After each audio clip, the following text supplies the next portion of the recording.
Aujourd'hui, je vais montrer qu'on peut prendre une matrice quelconque A, de taille m fois n, et la décomposer en un produit d'une matrice L qui sera triangulaire inférieure, et puis une matrice U qui sera triangulaire supérieure. Et comme nous avons vu, par exemple, pour résoudre des systèmes d'équations, les matrices triangulaires sont très convenables.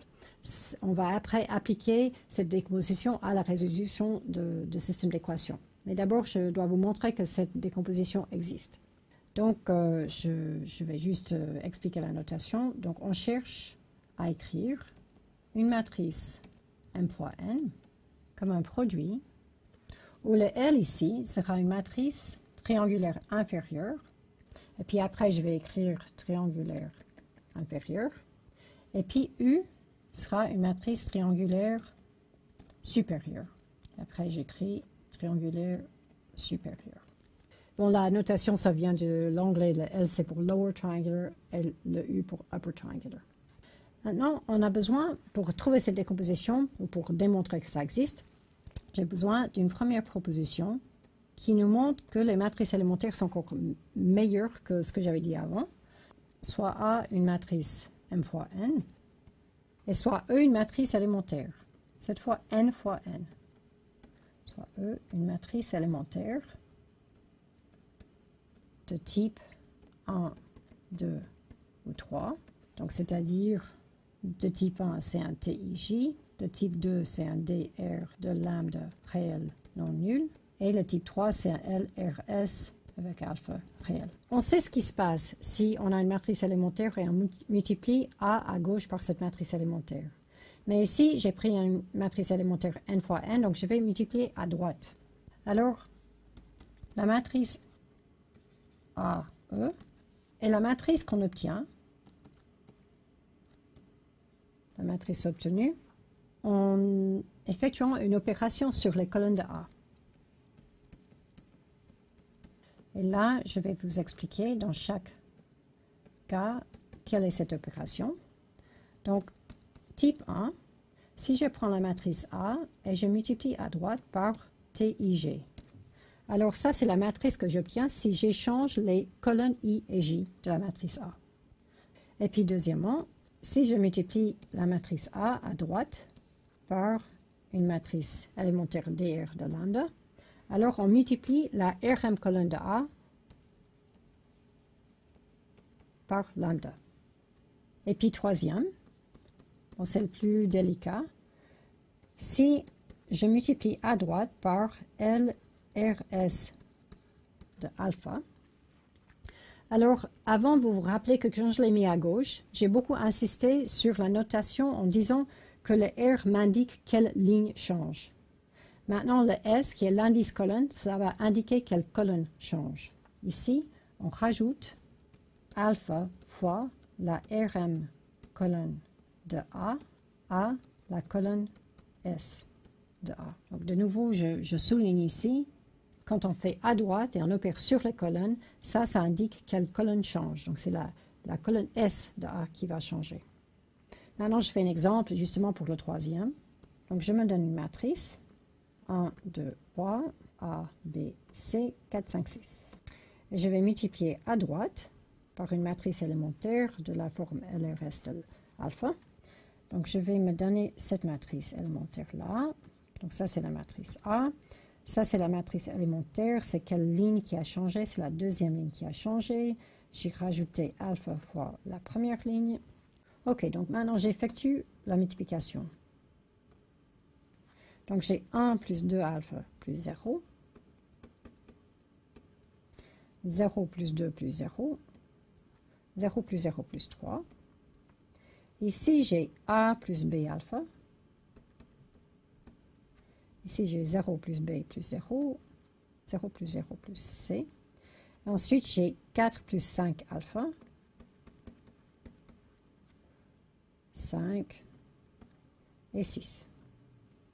Et puis maintenant, si on regarde la différence entre cette matrice et celle-là, effectivement, ce qui s'est passé, c'est que j'ai rajouté alpha fois la deuxième colonne à la première colonne. Donc, c'est exactement ce que dit cette propriété-là.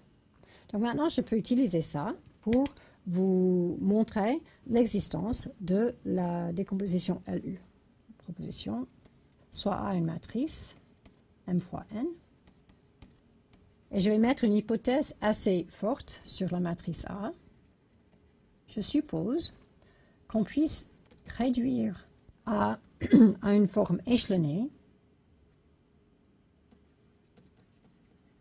en n'utilisant que des opérations de type 2 et 3.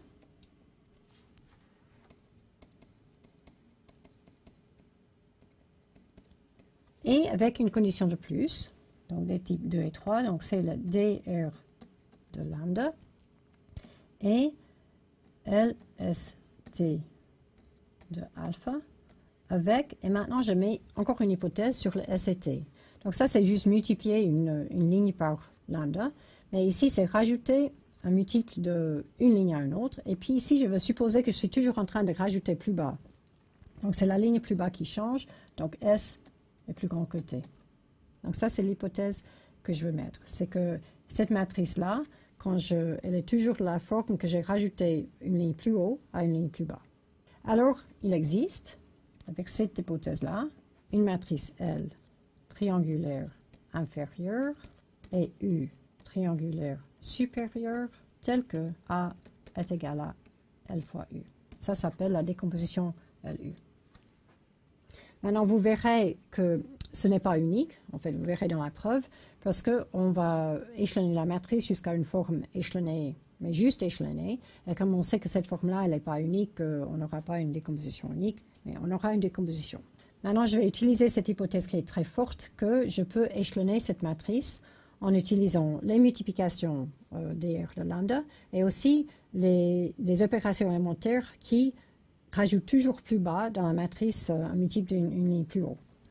Par l'hypothèse, il existe des matrices élémentaires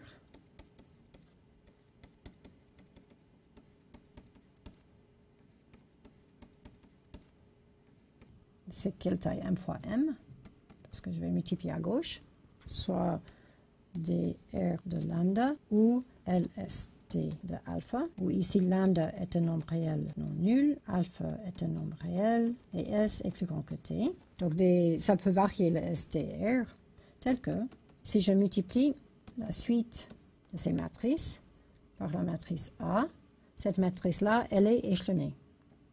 Donc ça est une matrice échelonnée.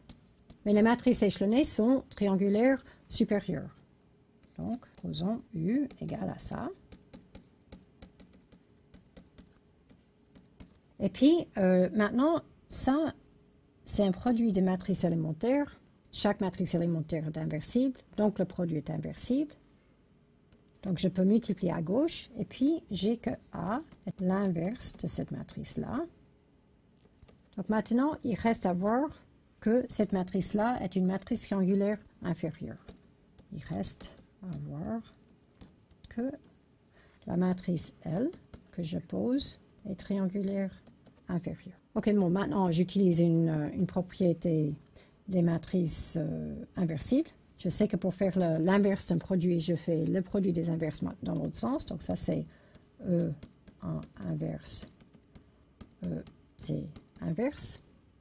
Je sais aussi que l'inverse d'un EI, c'est aussi un EI, donc je rappelle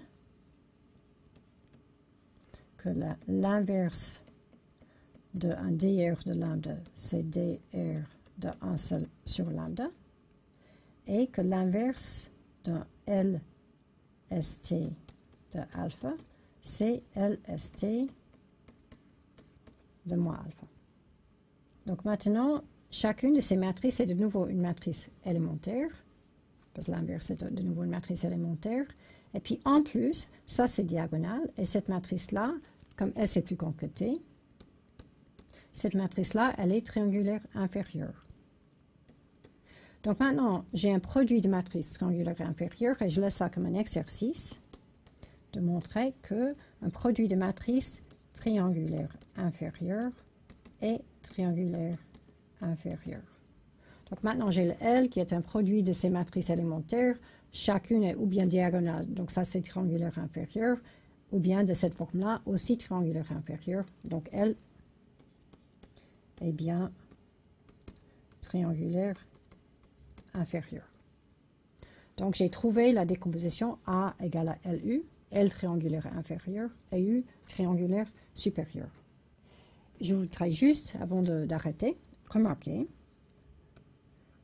qu'on sait quelle taille de matrice qu'on va obtenir ici, parce que le U, c'était une forme échelonnée de la matrice A, donc on n'aura pas changé la taille, donc U sera aussi une matrice M fois N.